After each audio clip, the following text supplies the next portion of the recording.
Good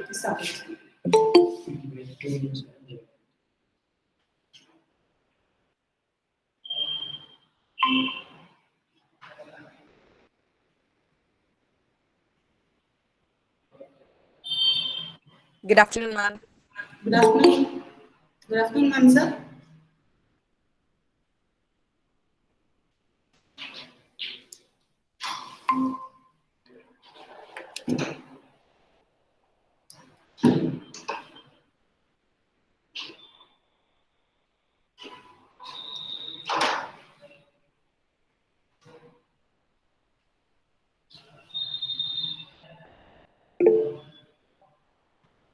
Good afternoon, Mohammed.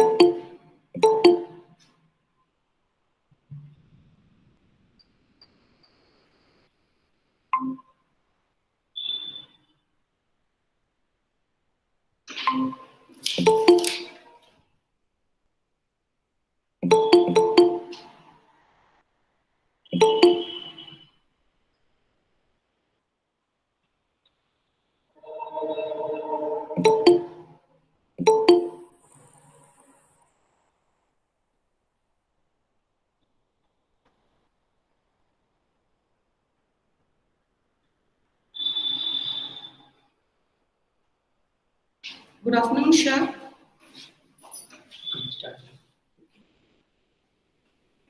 Good afternoon, everyone. कल हमने जो बड़े घर की बेटी के पाठ किया था, आज मैं कुछ प्रश्न पूछना चाहती हूँ. पूछूं क्या? Shall I ask questions? Good afternoon, Abdul. Shall I ask questions? Yes, ma'am. Yeah. बड़े घर की बेटी का लेखक कौन है? Premchand. Premchand. Oh, very nice.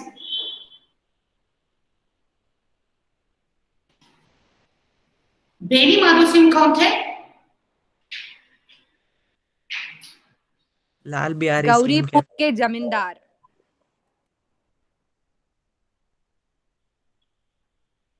Beni Madho Singh के कितने बेटे थे? दो बेटे. पहले का नाम क्या था? श्रीकंठ. दूसरा का नाम? लाल बिहारी. लाल बिहारी की भाभी का नाम क्या था? क्या थी भाभी का नाम? आनंदी.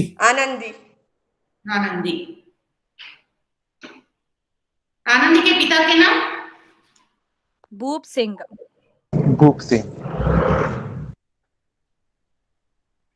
लाल बिहारी क्या लेकर आया? दो चिड़िया. क्या करने के लिए लाया था? मांस. खाना बनाने के लिए. गुड. स्त्रियां गलतियां सह सकती है, लेकिन क्या नहीं सह सकती? स्त्रियां गलतियां नहीं सह सकती, लेकिन क्या गलतियां सह सकती है, लेकिन क्या नहीं सह सकती? मायके की निंदा. Very good. आनंदी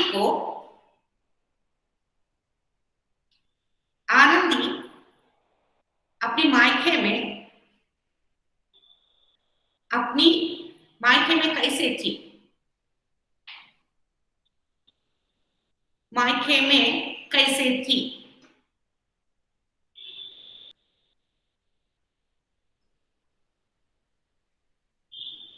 ओके.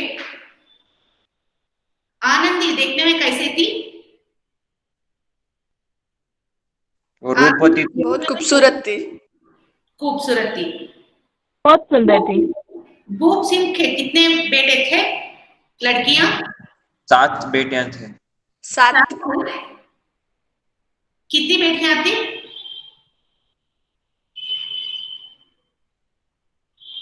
भूप सिंह के कितने बेटियां थे? 7 बेटियां थी. 7 बेटियां थी. आनंदी? चौथी. बेटी. अब मैं कंटिन्यू करूंगी कल की. जो श्रीकंठ शनिवार को घर वापस आया था, आनंदी भी उसको वो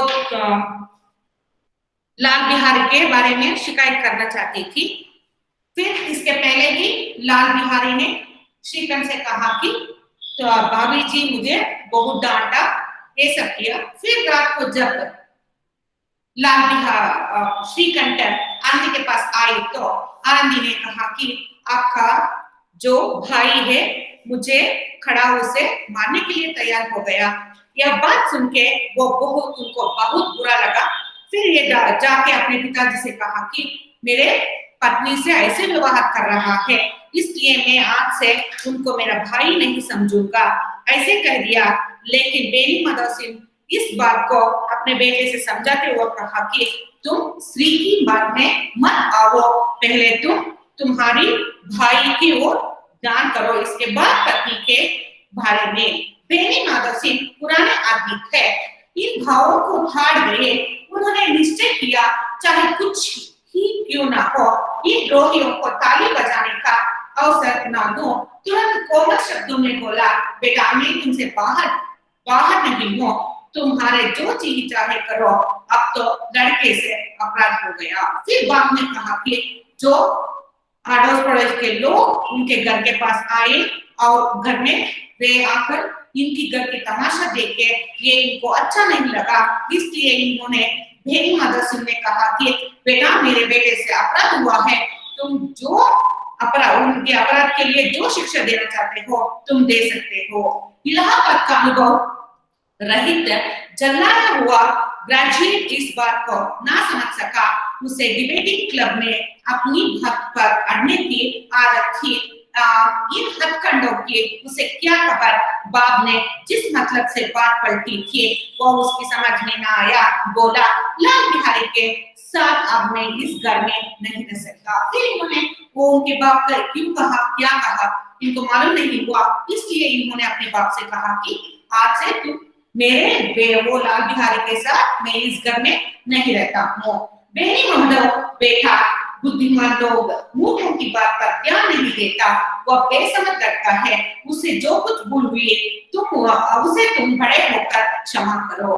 फिर बेनी माधव सिंह ने अपने बेटे से कहा कि वो तो तुम्हारे से भी बहुत छोटा है, इसलिए तुम बड़े होकर जो अपराध उन्होंने किया है उसे तुम बड़े होकर क्षमा करना।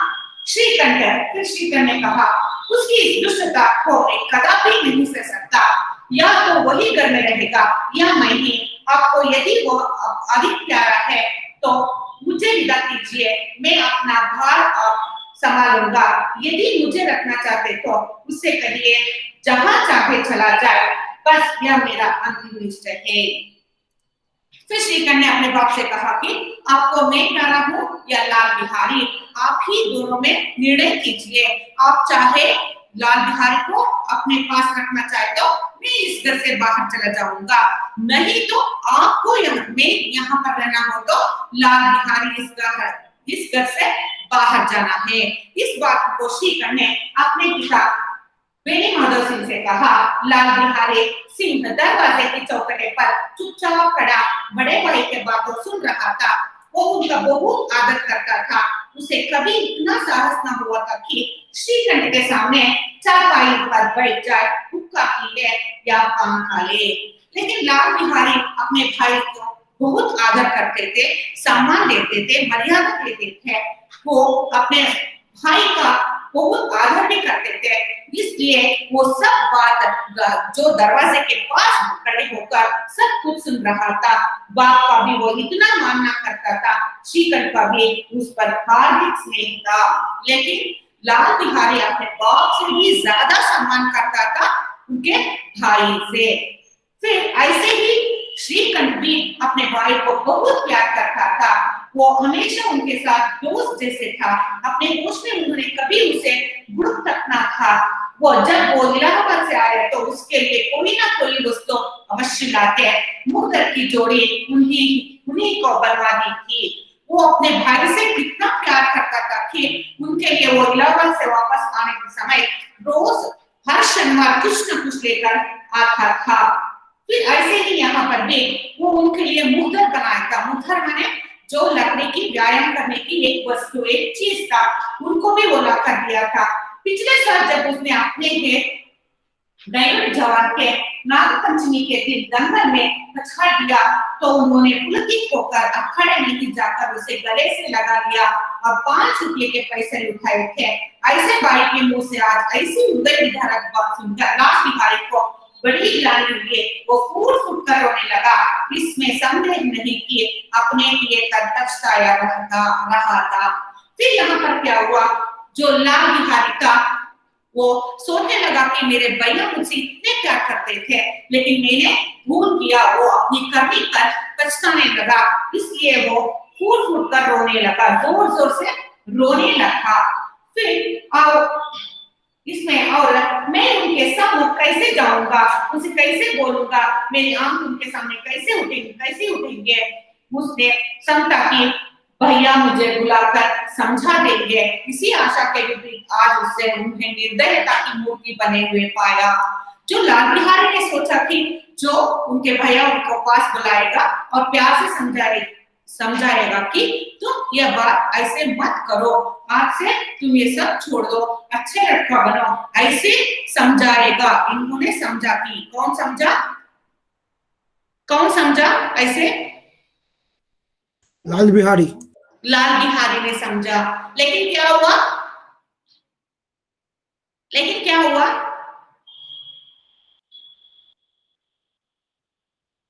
श्रीकंठ ऐसे था, श्रीकंठ ने प्यार से समझाया उन्हें। श्रीकंठ ने लाल बिहारी को प्यार से समझाया नहीं है या नहीं? फिर श्रीकंठ ने उन्हें कुछ नहीं समझाया। उस आशा के विपरीत आज उसने उन्हें निर्दयता की मूर्ति बने हुए पाया। वह मूर्ख था, परंतु उसका मन कहता था कि भैया मेरे साथ अन्याय कर रहे हैं। फिर वो तो बहुत मूर्ख था, यह सोच रहा था कि मेरा भैया मुझसे अन्याय कर रहे हैं। यदि श्रीकंठ उसे अकेले में बुलाकर 2-4 बातें कहा देते, इतने ही नहीं 2-4 तमाचे भी लगा देते तो कदाचित उसे इतना दुख ना होता। पर भाई ने यह कहने के अब मैं इसकी सूरत नहीं देखना चाहता, लाल बिहारी से सहा ना गया। वह रोता हुआ घर आया। फिर यह बात जो ये सोचने लगा कि मेरे भैया मुझे 2 बात करें या 2 थप्पड़ मारे, लेकिन ये मैंने कभी भी नहीं सोचा था कि मेरा भैया मेरे मुंह नहीं देखेंगे। इसलिए वो रो के अपने बहुत दुख में था, अपने घर आया। पर बाई का यह कहना भी और सूरत नहीं देखना चाहता, लाल बिहारी से सहा ना गया। वह रोता हुआ घर आया, कोठरी में जाकर कपड़े पहने, आंखें पोंछे, जिसमें कोई यह ना समझे कि रोता था। तब आनंदी के द्वार पर आकर बोला, भाभी भैया ने निश्चय किया कि वो मेरे साथ घर में ना रहेंगे, अब वो मेरे मुंह नहीं देखना चाहते, इसलिए अब मैं जाता हूँ, उन्हें फिर मुंह ना दिखाऊंगा, मुझसे जो कुछ अपराध हुआ उसे क्षमा करना।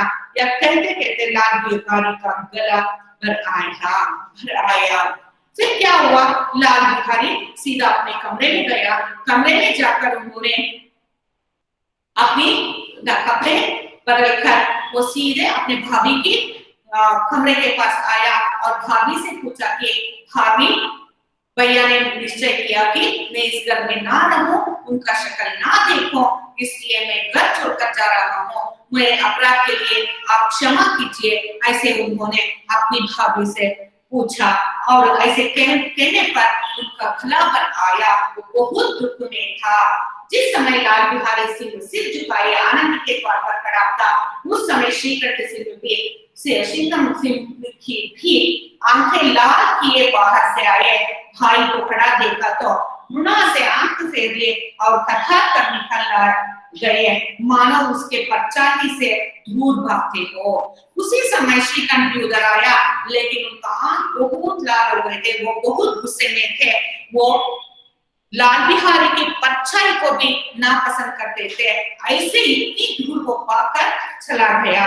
और आनंदी ने लाल बिहारी की शिकायत तो की थी, लेकिन अब मन में पछता रही थी। वो स्वभाव से ही दयावती थी, उसे इसका तनिक भी ज्ञान नहीं था कि बात इतना बढ़ जाएगा। फिर लाल बिहारी को देखते ही आनंदी का मन पिघल गया। वो सोचने लगी कि मैं क्यों ऐसे किया, मैं मुझसे या क्यों क्या हुआ, मैं बहुत दयावती हूँ, लेकिन मैंने श्रीकंठ से लाल बिहारी के बारे में शिकायत करके अपराध किया। जो इससे क्या हुआ, बात इतनी बढ़ गया है कि दोनों भाइयां अपने मुंह नहीं देखने के लिए देखने के लिए तैयार नहीं है। वो मन में अपने पति पर झुंझला रही थी कि यह इतना गर्म क्यों होते हैं। उस पर यह बड़ी भी लगा हुआ था कि कहीं मुझसे इलाहाबाद चलने को कहे तो कैसे क्या करूंगे। इस बीच में जब उसने लाल बिहारी को दरवाजे पर खड़े ये कहते सुना कि अब मैं जाता हूँ, मुझसे जो कुछ अपराध हुआ क्षमा करना, तो उसका रहा सहा क्रोध भी पानी हो गया। वो रोने लगी। मन के मैला धोने के लिए नए जल से उपयुक्त और कोई वस्तु नहीं है। फिर यहाँ पर क्या किया, जो ये अपने आप पछताने लगी। फिर ये सोचने लगी कि कहीं श्रीकंठ आनंदी से कहा कि तुम भी मेरे साथ इलाहाबाद चलो तो मैं कैसे जाऊं, ये सब वो सोचने लगे। फिर इसके बाद क्या हुआ, आनंदी लाल बिहारी को देखा तो वो इतनी जोर से फूट फूट कर रो रहा था, इनका मन पिघल गया। फिर ये भी रोने लगा। जो आनंदी की मन में जो मैला थी वो सब धूल में पानी से पूरा हो गया और उनका मन ठीक हो गया। वो समझने लगी कि मैं तो बहुत बुरी किया, मैं ये शिकायत लाल बिहारी के बारे में शिकायत नहीं करना था श्रीकंठ से, इसलिए ये पूरा हुआ।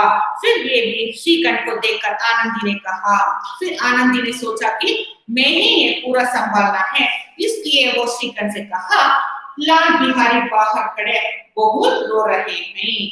श्रीकंठ तो मैं क्या करूं? फिर श्रीकंठ ने कहा, इसलिए मैं क्या करूं?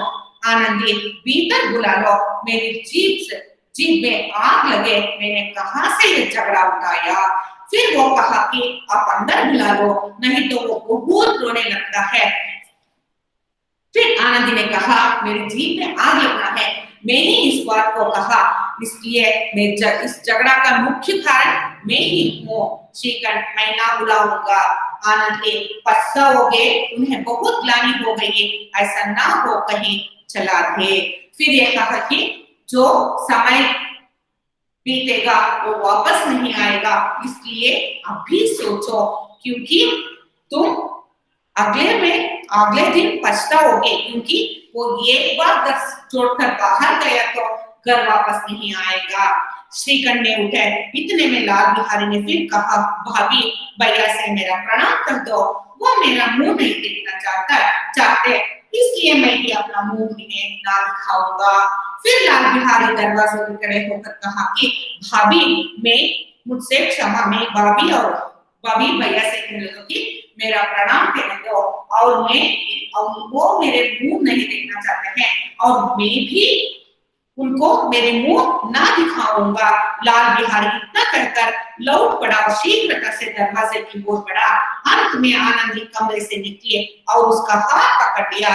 लाल बिहारी ने पीछे फिरकर देखा और आंखों में आंसू भरे बोला, मुझे जाने दो। फिर लाल बिहारी ऐसे कहकर वहां से जोर जोर से चला गया। वो दरवाजे से बाहर जाना चाहता था, लेकिन उसी समय आनंदी जाकर उनका हाथ पकड़ लिया। वो पीछे मुड़कर देखा तो वहां पर आनंदी थी। उन्होंने आनंदी से कहा, मुझे छोड़ दो, मुझे जाना है। आनंदी ने पूछा, कहाँ जाते हो, कहाँ पर जाना है तू? लाल बिहारी, जहां कोई मेरा मुंह न देखे। तब लाल बिहारी ने कहा, जहां किसी ने भी मेरा मुंह नहीं देखना है, उस जगह पर मैं जाता हूँ। आनंदी, मैं नहीं जाने दूंगा। लाल बिहारी, मैं तुम लोगों के साथ रहने का योग्य नहीं हूँ। फिर आनंदी ने कहा, मैं तुम्हें कहीं भी नहीं जाने दूंगी। लेकिन लाल बिहारी कहा, मैं तो योग्य नहीं हूँ आप जैसे लोगों के साथ रहने के लिए। आनंद ये तुम्हें मेरी सौगंध है, अब एक पग भी आगे ना बढ़ाना। फिर आनंदी ने अपनी देवर से कहती है कि मेरे सौगंध का कर तुम यहीं पर रहना है, तुम कहीं नहीं जाना है, एक कदम भी आगे नहीं बढ़ाना है। लाल बिहारी जब तक कर मुझे यह नाम मालूम हो जाए कि भैया को मन मेरी तरफ से साफ हो गया, तब तक मैं इस घर में कदापि ना रहूंगा।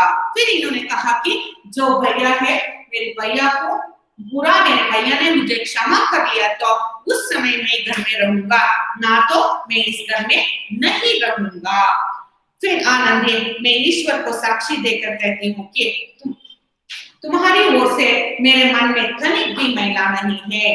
फिर आनंदी ने कहा कि मैं ईश्वर का साक्षी देती हूँ, ईश्वर का साक्षी देकर कहती हूँ कि तुम्हारी ओर से मेरे मन में तनिक भी मैला नहीं है, मेरा मन कुछ भी मैला नहीं है, मैं ठीक ठाक हूँ, तुम्हारे बारे में हमेशा तुमसे प्यार है, इसलिए तुम अच्छा रहना है, अब दोनों भाइयां ठीक से रहना है, यही मेरी इच्छा है। ऐसे आनंदी ने किससे कहा कि लाल बिहारी से कहा। अब श्रीकंठ का हृदय भी पिघल गया, उन्होंने बाहर आकर लाल बिहारी को गले से लगा लिया। दोनों भाई खूब फूट फूट कर रोए और लाल बिहारी ने सिसकते हुए कहा, भैया अब कभी मत कहना कि तुम्हारा मुंह ना देखूंगा, इसके सिवा जो दंड देंगे मैं सहर्ष स्वीकार करूंगा। ये सब देख रहा था, जो बैठकर वहां पर श्रीकंठ ये सब देख रहा था, ये देखने के बाद उनका हृदय भी पिघल गया। ये आकर और लाल बिहारी को गले लगाया और दोनों भाइयों जोर जोर से फूट फूट कर रोने लगा। इसी समय लाल बिहारी ने कहा, भैया आप कभी भी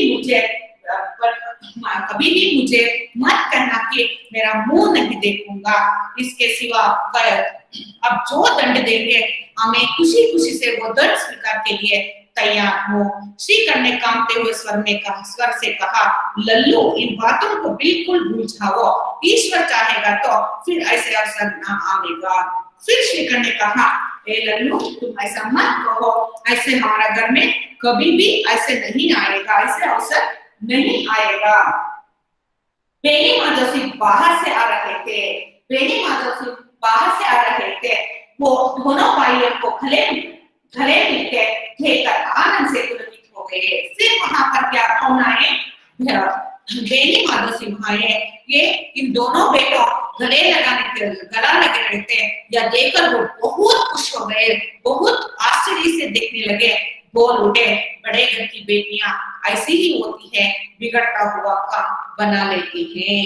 फिर यहाँ पर बेनी माधव सिंह ने कहा कि जो बड़े घर की बेटियां होती है, वो बेटियां हमेशा बिगड़ता हुआ काम को बना लेती है। यहाँ पर क्यों बेनी माधव सिंह ने ऐसे कहा कि जो आनंदी ने वो घर में दोनों अलग हो रहे थे भाइयों, इन दोनों को मिला के एक घर को इकट्ठा किया, लोगों को एक जगह पर इकट्ठा किया और उनसे प्यार जो द्वेष में था वो प्यार में बदला दिया। इसलिए यहाँ पर बेनी माधव सिंह ने कहा कि बड़े घर की बेटियां हमेशा काम संभाल लेती है। फिर गांव में जिसने यह वृत्तांत सुना, उसी ने इन शब्दों में आनंदी की उदारता को सराहा, बड़े घर की बेटियां ऐसे ही होती हैं। फिर क्या हुआ? पूरा गांव के अड़ोस पड़ोस के लोग आकर बेनी माधव सिंह के घर के आसपास बैठ गए थे। ये सभी इसे सुनकर पूरे गांव में यह मशहूर हो गया कि बड़े घर की बेटियां ऐसे ही होते हैं। यहाँ पर प्रेमचंद ने कहा है कि जो मध्यम वर्ग में क्या क्या होता है इसके बारे में पूरा किया है कि जो हमेशा मध्यम वर्ग में ऐसा झगड़ा आएगा, लेकिन जो स्त्री होती है वो थोड़ा संभाल लिया तो पूरा घर अच्छा हो जाएगा और लोग अपने अपने घर में खुशी से रह सकते हैं। Any doubt in the lesson? No doubt, ma'am. No doubt. Questions पूछो क्या? Yes, ma'am. हाँ मैम। टेक्स्ट बुक लेके हैं सभी के पास? टेक्स्ट बुक है हाँ है मैम। सभी के पास? सिर्फ एक ही आंसर दिया है? Yes, ma'am. फिर दो और सभी के पास? Yes, ma'am. फिर सिर्फ 3 ही बताए हैं, सभी के पास नहीं है, टेक्स्ट बुक नहीं है।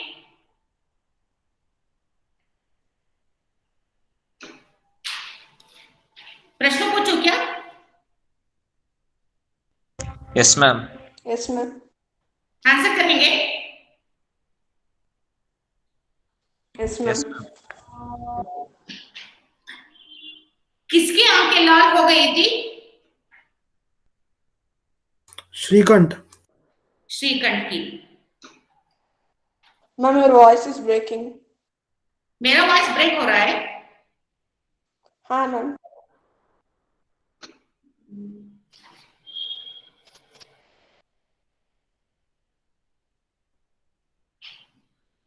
बेनी माधव सिंह किस गांव का जमींदार थे? गौरीपुर। गौरीपुर। भूप सिंह कौन थे? आनंदी के पिता थे। आनंदी के पिता। आनंदी के पिता। अंत में बेनी माधव सिंह ने क्या कहा? बड़े घर की बेटियां ऐसे ही होते हैं। गुड।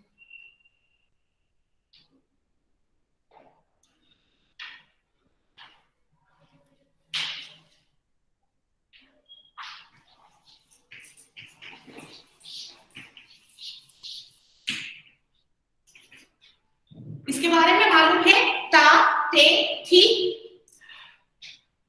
था का प्रयोग कब करेंगे? ते का प्रयोग कब करेंगे? ती का प्रयोग कब करेंगे? एनीवन? था का प्रयोग भूतकाल में करते हैं। भूतकाल में करते हैं। कब करते हैं?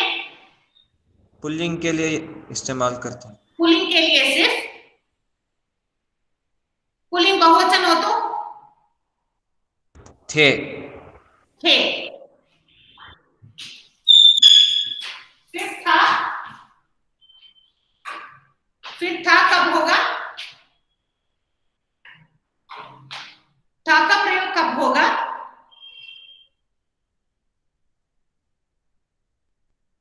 जब हम कोई कार्य भूतकाल में कर रहे हो। भूतकाल में था का प्रयोग करेंगे। कब करेंगे आप? एकवचन या बहुवचन में? एक वचन। एक वचन। एक वचन में। ठीक कब करेंगे?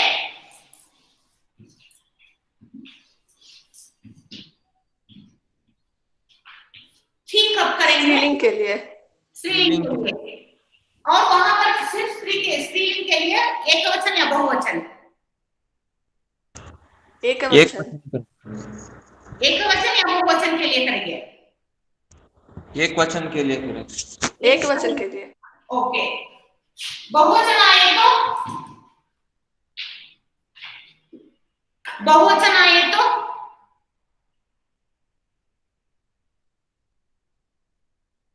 बहुवचन के लिए भी थी इस्तेमाल करेंगे। थी इस्तेमाल करेंगे। थी में कुछ विशेष खास बात है क्या? मैं यहाँ पर लिखी हूँ थी, इसमें खास बात क्या है? इसमें बिंदी लगाया है। हाँ, बिंदी लगाया गया है। हिंदी में बिंदी को क्या करेंगे हम? क्या कहेंगे? ना। व्हाट थी। हिंदी में? हिंदी में क्या स्पेशल है बिंदी के लिए? कब प्रयोग करेंगे हम हिंदी को? वो बिंदु हिंदी में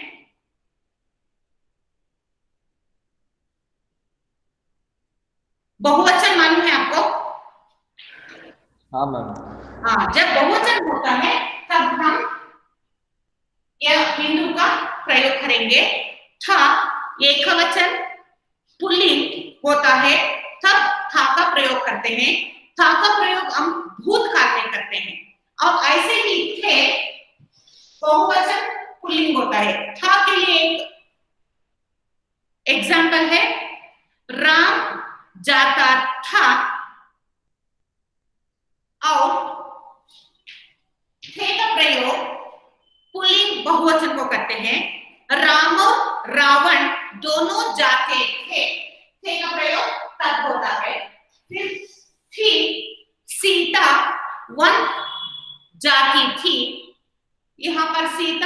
एकवचन है और स्त्रीलिंग है, थी का प्रयोग किया है। सीता और गीता दोनों वन जाति थी का प्रयोग कब होता है? बहुवचन पुल्लिंग होता है, स्त्रीलिंग होता है।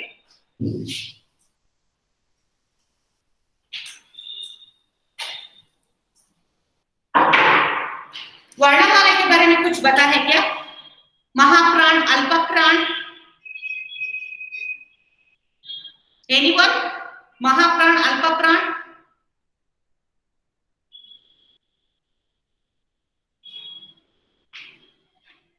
मैम वर्तमान काल मतलब जो प्रेजेंट में जो अब हम बात नहीं, कर रहे हैं। प्रेजेंट टेंस में नहीं ले लूंगी, अब सिर्फ मैं आज भूतकाल का दिया हूँ, कल कुछ सोमवार कुछ देती हूँ एग्जाम्पल्स।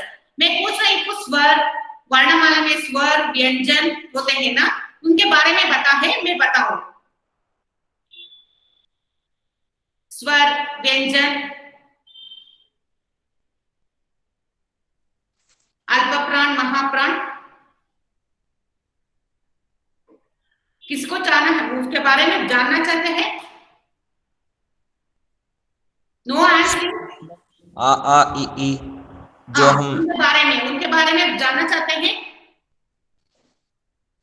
नॉट ओनली आ ई, कब उनका प्रयोग करेंगे, कब महाप्राण का प्रयोग करेंगे, सब उनके बारे में।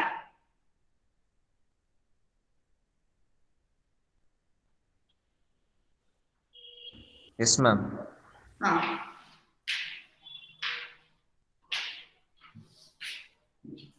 हिंदी लिपि कौन सी लिपि है मालूम है आपको?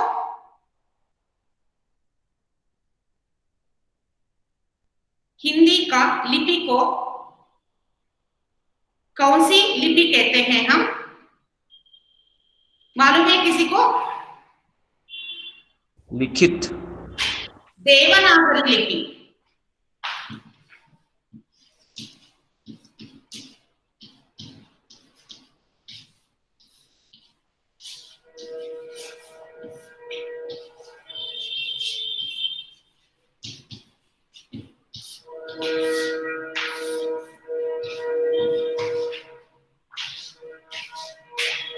जो वर्णमाला होते हैं, वर्णमाला किसे कहते हैं? वर्णमाला, श, do you know the answer? और स्नेहप्रिया, इसमें वर्णमाला किसे कहते हैं? अक्षर आ से ला तक जो अक्षर होते हैं उसे वर्णमाला कहते हैं। वर्णों के समूह को वर्णमाला कहते हैं। हम वर्णमाला कहते हैं। सो वर्णमाला में कितने अक्षर होते हैं हिंदी में?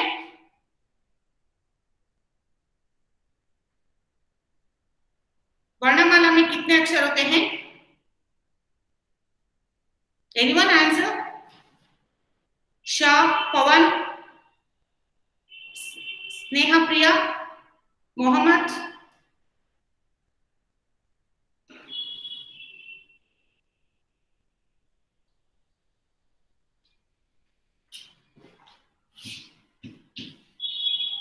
छियालीस, हिंदी में 46 अक्षर हैं।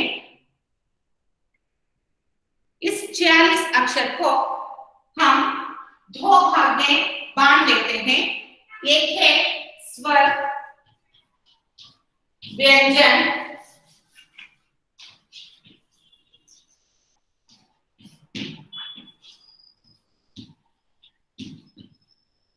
आ से हा तक होते हैं।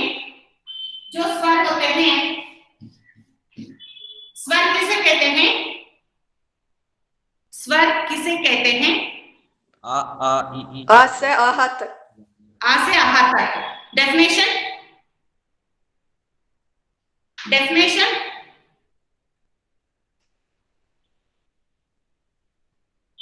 जो शब्द स्वतंत्र से उच्चारण करने वाले शब्दों को हम बिना किसी की सहायता नहीं चाहिए उनको, ऐसे अक्षरों को हम क्या कहते हैं? स्वर कहते हैं। आ से औथर। फिर स्वर में 3 भेद हैं। कौन कौन सी?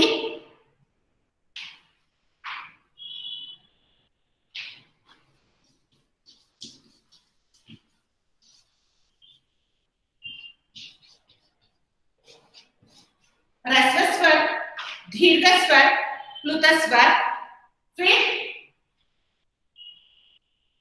ह्रस्व स्वर आ, ई, उ, ए, ओ, फिर दीर्घ स्वर आ, ई। मैम थोड़ा ऊपर लिखिए मैम, नहीं दिख रहा। ओके,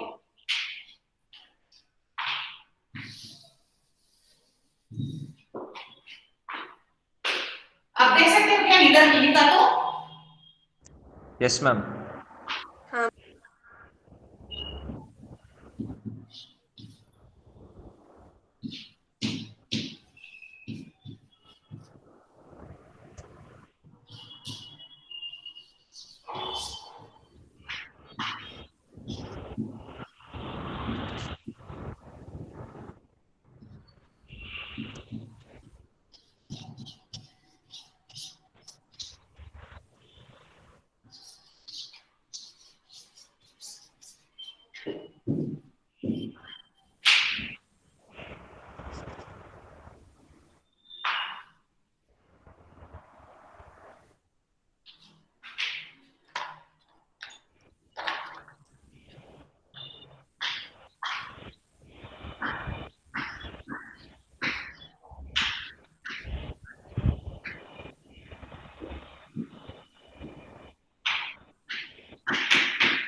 यहाँ पर देख रहे हैं ना, जो ह्रस्व स्वर होता है आ, ई, उ, ए, ओ, यहाँ पर वो स्वतंत्रता से उच्चारण करने वाले शब्दों को हम ह्रस्व स्वर कहते हैं।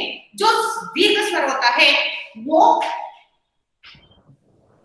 आ, ई, उ, दो मात्रा खाली में बताने वाले शब्दों को हम दीर्घ स्वर कहते हैं, जैसे आई, औ, ये सभी।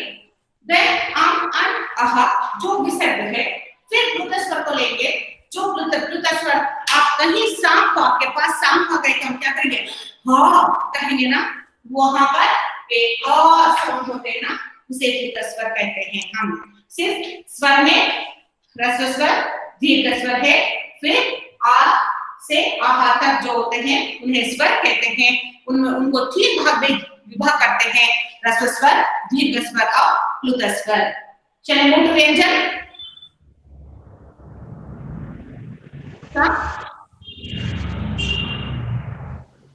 चलिए व्यंजन के लिए जाऊं क्या? हाँ। Yes ma'am.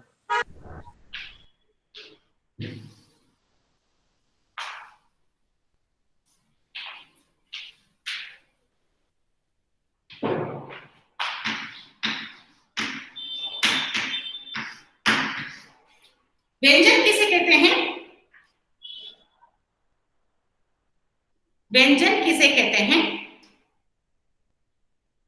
का से ला तक। का से ला तक। डेफिनेशन आपको मालूम है? डेफिनेशन मालूम नहीं है? जो स्वर की सहायता से बोले जाते हैं उन्हें हम व्यंजन कहते हैं। जैसे खा, खा के लिए खा प्लस आ हुआ तो ख हो जाएगा, नहीं तो हम ख कहते हैं। इसलिए ख प्लस आ स्वर व्यंजन बनाने के लिए स्वर की आवश्यकता बहुत जरूर होता है। इसलिए यहाँ पर जो स्वर की सहायता से बताने वाले अक्षरों को हम व्यंजन कहते हैं। व्यंजन खा से हाँ है, व्यंजन इस अक्षर को 2 भाग में विभाग किया जाता है। एक है वर्गीय और दूसरा है अवर्गीय।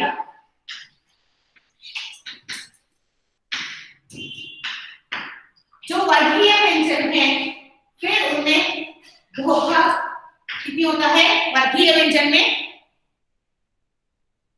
वर्गीय व्यंजन से मा तक। वर्गीय व्यंजन खा से मा तक होती है। उनमें है और ये या से हा तक होते हैं। वर्गीय व्यंजन में अल्पप्राण, महाप्राण और अनुनासिक।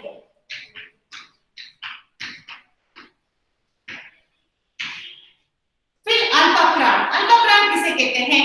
वर्गीय व्यंजन के पहले तथा तीसरे अक्षर को, पहले तथा तीसरे अक्षर को हम अल्पप्राण कहते हैं। जैसे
महाप्राण है खत, अल्पप्राण खच ट गज ड ध। फिर महाप्राण होते हैं ख छ ठ थ थ घ छ ढ ध ह। फिर अनुनासिक, जो नाम की सहायता से बताने वाले अक्षरों को हम क्या कहेंगे? अनुनासिक कहते हैं। जैसे निया, इनिया, ना, ना, मा होते हैं। यही है पूरा। फिर अवर्गीय व्यंजन या जो अक्षरों को वर्गों में नहीं बांट जा सकते हैं उन्हें हम अवर्गीय व्यंजन कहते हैं। जैसे या, र, ल, व, श, श, स, ह। इनको वर्गों में नहीं बांट सकते हैं, नहीं बांट सकते हैं, लेकिन वर्गीय व्यंजन को वर्गों में बांट सकते हैं। जैसे खा वर्ग, छा वर्ग, ठा वर्ग, खा वर्ग और फा वर्ग होते हैं। यही है वर्णमाला, वर्णमाला का पूरा। अब सुने हैं क्या? श, श्रा, ज्ञ, त्र। मालूम है ये 4 अक्षर? हाँ मैम। हाँ मैम।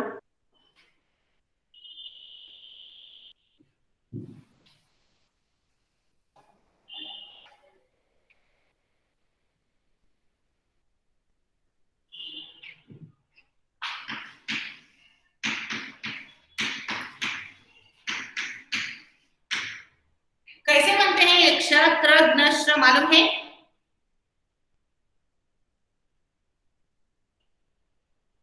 क्ष कैसे बनते हैं? क्ष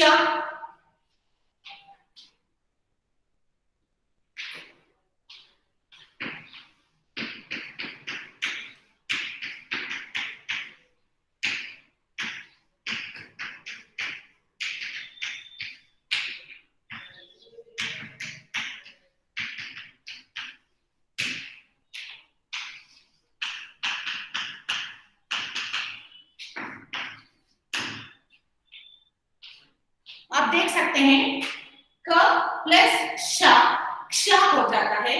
त प्लस रा, त्रा हो जाता है।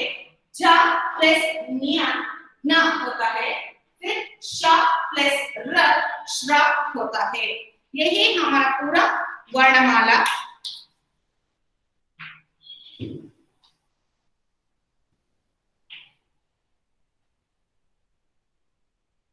Any doubts in वर्णमाला? No doubts. डाउट्स नहीं है?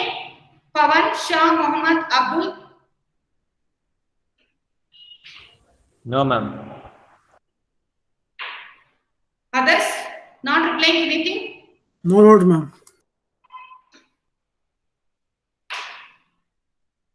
अब संज्ञा, संज्ञा मालूम है?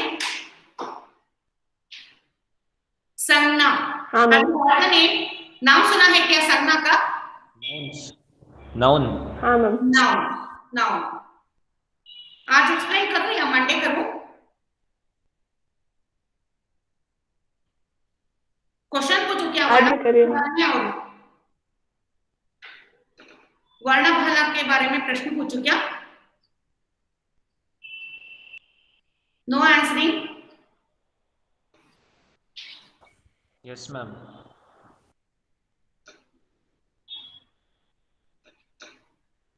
हिंदी वर्णमाला में कितने अक्षर हैं?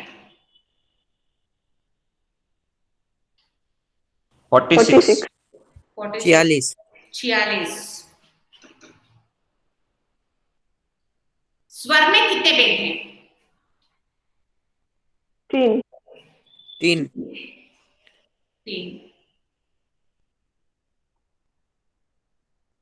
व्यंजन में कितने भेद हैं?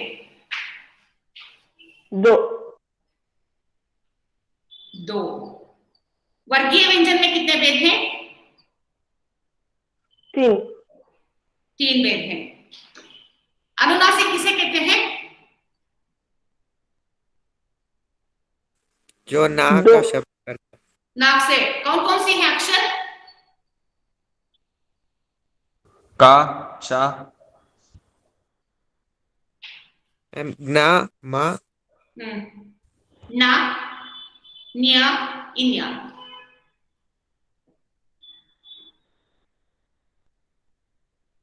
महाप्राण कौन कौन सी है? कौन कौन से अक्षर महाप्राण में आते हैं?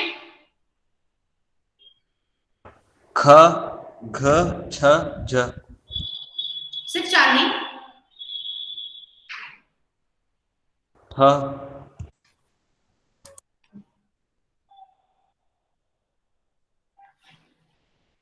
देन दीर्घ स्वर में कौन कौन से अक्षर आते हैं? दीर्घ स्वर में आ, ई, उ, ए, औ। आई, आई, रू।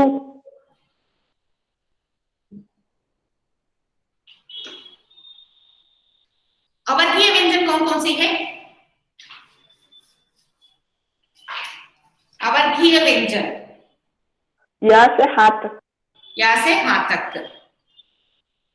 हिंदी लिपि कौन सी है? कौन सी लिपि से लिया गया है हिंदी लिपि? देवनागरी लिपि। नागरी। कौन सी नाम? देवनागरी लिपि से। देवनागरी। देवनागरी लिपि। देवनागरी लिपि। Very good. Okay, any doubts in lesson और ग्रामर? बड़े घर की बेटी या वर्णमाला में? No doubts ma'am. नहीं मैम। सोमवार टेस्ट दे दो क्या फर्स्ट लेसन का? हाँ मैम। Yes ma'am. सोमवार आप प्रिपेयर होकर आ जाइए, फिर प्रिपेयर कीजिए। बड़े घर की बेटी टेक्स्ट बुक में देती हूँ, not one on one concession text book. No, text book में क्या है वही नहीं देती हूँ। आज पूछे थे ना, ऐसे लेसन में दे दूंगी। फिर आपको क्या क्या होता है एग्जाम के लिए मालूम है, कैसे लिखना है, क्या क्या आता है मालूम है एग्जाम में या टेस्ट में? मालूम है आपको मॉडल पेपर कहीं देखा है क्या? नहीं मैम। नहीं। नहीं मैम। पहले आपको एक एक वर्ड या एक वाक्य में उत्तर देना है पहले। फिर इसके बाद होता है आपको गद्य भाग से। आपका मैं कल ही बताया कि आपको 3 भाग में विभाग किया है। एक है गद्य भाग, पद्य भाग और कहानियां। जो गद्य भाग होता है उनके लिए पहले आपको एक एक मार्क प्रश्न होता है। इसके बाद 2 3 4 फिर 2 3 4 2 3 या 4 5 वाक्य में उत्तर कीजिए कि क्वेश्चंस होते हैं। इसके बाद किसने किससे कहा, सिर्फ आप लिखना है किसने किससे कहा। पाठ का नाम भी मत नहीं लिखना है, सिर्फ आप लिखना है किसने किसको कहा। ये के लिए एक एक मार्क्स होता है। फिर आपके लिए संदर्भ स्पष्टीकरण कीजिए। क्या संदर्भ? संदर्भ माने इस वाक्य को किस पाठ से लिया गया है। फिर इसके बाद किसने किससे कहा और किसने कब किसको कहा, ये पूरा विवरण देना है। ये होता है। इसके बाद आपको पद्य होता है। पद्य में क्या है, सिर्फ क्वेश्चन आंसर होता है 1-1 मार्क का। इसके बाद संदर्भ स्पष्टीकरण कीजिए। हमारा एक प्यारा वृत्त है जो मध्यकालीन और आधुनिक काल दोनों में एक पंक्तियां देते हैं। उस पंक्ति को आप लिखना है किस पद्य से लिया गया है, इसका कवि कौन है और उसका भावार्थ लिखना है। इसके बाद क्या होता है, कहानियां। कहानी में सिर्फ क्वेश्चन आंसर्स होते हैं, आपके लिए प्रश्न और उत्तर लिखना है 1-1 मार्क का। इसके बाद 3-4 या 5-6 वाक्यों में उत्तर लिखना है। इसके बाद आपको आते हैं वाक्य शुद्ध कीजिए। ग्रामर आपके लिए 60 मार्क्स के लिए होता है, 60 मार्क्स के लिए, और 40 आप क्वेश्चन आंसर्स लिखना है। वो 60 ग्रामर में वाक्य शुद्ध कीजिए 1 होते हैं। फिर रिक्त स्थान कारक को चुनकर, ठीक शब्दों को या कारक को चुनकर खाली जगह भरिए होते हैं। इसके बाद जोड़कर लिखिए। जो मुहावरे होते हैं आपके वर्कबुक में है, मैं करवाती हूँ, वो लिखना है। इसके बाद अन्य लिंग रूप लिखिए और वचन लिखिए, ये सभी होते हैं आपको। और लेटर राइटिंग लिखना है।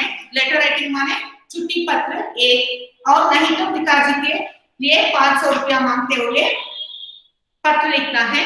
इसके बाद पैसेज राइटिंग होते हैं। पैसेज राइटिंग में आप 5 क्वेश्चन आंसर वही पैसेज देंगे, उनको देखकर आंसर करना है 5 मार्क्स के लिए। फिर लास्ट डेड एंड इज अनुवाद कीजिए। कन्नड़ा या अंग्रेजी में अनुवाद कर सकते हैं, वो हम कन्नड़ा और अंग्रेजी में लिखने के लिए 5 होते हैं 5 मार्क्स के लिए। टोटल 100 मार्क्स के लिए होते हैं। Thank you, bye children. Ma'am आप पेपर का पैटर्न पीडीएफ जनवरी 1 से रेगुलर कॉलेज स्टार्ट हो जाता है ना, तब मैं पूरा पेपर सेट करके देती हूँ। 3-4 माने मंडे का पेपर तो मैं करवाती हूँ। Annual paper I will give 3 years paper, 3 to 4 years papers. First PUC का प्रैक्टिस करवाता हूँ। पहले प्रैक्टिस करवा, आप सभी लिखना है 1-1 मार्क्स का। फिर मैं बताती हूँ जनवरी 1 आपको रेगुलर कॉलेज स्टार्ट हो जाता है ना, तब दूंगी।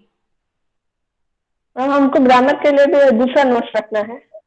नहीं, वही एक नोट्स रख लो, उसमें ही पार्ट करवाती हूँ। जनवरी 1 से मैं नोट्स देती हूँ। आई विल डिक्टेट, मैं डिक्टेट करती हूँ, आप लिखना है। किसी को ना आते हैं तो आई विल गाइड करती हूँ कैसे लिखना है, क्या करना है। मैम ग्रामर के लिए दूसरा टेक्स्ट बुक है मैम? हाँ, दूसरा है, वो वर्कबुक है।